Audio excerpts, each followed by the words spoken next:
I've armored up 1,000 times for country and for king, and many's the tale that I could tell or song that I could sing. I fought in Beltane's driving rain and struggled for each breath, at salt wars in Olino, where we damn near froze to death. I've had my share of bruises and I've watched the arrows fly, but the strangest thing I've ever seen was the man who would not die.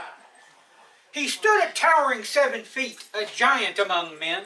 His armor was of 12-gauge steel, his hide it was of 10. From a land most far away he came, their champion and king, and many crafty ways he had to make your helmet ring.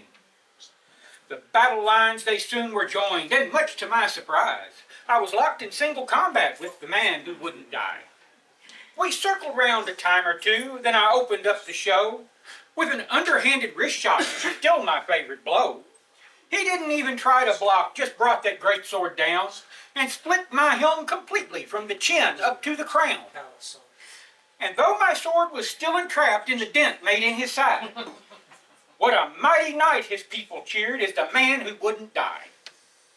Full 24 fighters fell before his awesome might, and though many blows did land, it seems that every one was light. Yeah. Well, the battle soon was over, and by God's own blood he went off to the sides to doff his gear and hammer out the dents.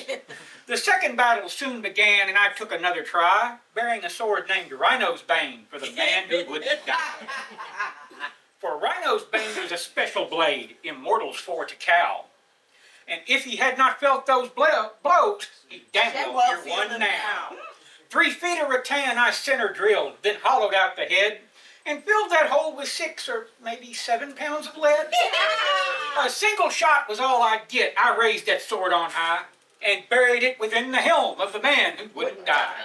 He didn't even bat an eye, just calmly struck me down, and then went on to clear the field of squires, knights, and crown. I pondered why this man was not stretched out on the dirt. I guess a headshot does no good with nothing there to hurt. The third engagement was delayed to give the Chirurgeons time to pry the sword from out the head of the man who wouldn't die. A battle deep within the woods was the last fight of the day, and the men remaining on my side went on their knees to pray. Oh Lord, if you care for us, allow your moon to fall upon this man, for that would be the only blow he'd call. But as we marched atop a hill, a plan occurred which I thought maybe could lead to the death of the man who would not die. Upon the hill there lay a stone, a full 6 feet in dirt. Oh, gather round, my fighters bold, we'll bring this man to earth. 10 stalwart lads I need with me to strike the final blow, while the rest shall keep Behemoth here, occupied below. And when he tries to fight you, from up above will fly this boulder full upon the frame of the man who will not die.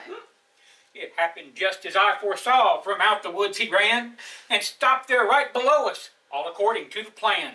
The men below fought bravely, while the men above did strain to send that boulder from the hill onto his alleged brain. But at last the stone it stirred to life, and with a final pry, we sent that boulder on its way to the man who wouldn't die.